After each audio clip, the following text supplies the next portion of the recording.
साथियों, एक गज़ल आप सामाईन की नज़र देखिए, मैं क्या कहना चाहता हूँ। मुर्शद मान लो मेरी राय, मुर्शद मान लो मेरी राय, इश्क से बेहतर है चाय, इश्क से बेहतर है चाय।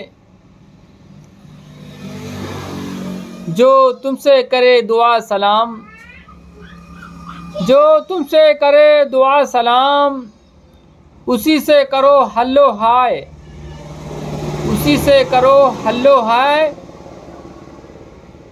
तन्हा रहना ठीक नहीं है, तन्हा रहना ठीक नहीं है।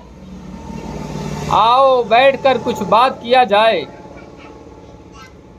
बहुत दिन बीत गए हैं यारो, बहुत दिन बीत गए हैं यारो, चलो ढाबे पर चाय पिया जाए। बचपन के दिन भी क्या दिन थे, बचपन के दिन भी क्या दिन थे। कुछ पल फिर बचपन में लौटा जाए, कुछ पल फिर बचपन में लौटा जाए। दुनिया कितनी मतलब की है यारो, दुनिया कितनी मतलब की है यारो, फिर क्यों उससे मतलब रखा जाए, फिर क्यों उससे मतलब रखा जाए। मुर्शद मान लो मेरी राय, इश्क से बेहतर है चाय।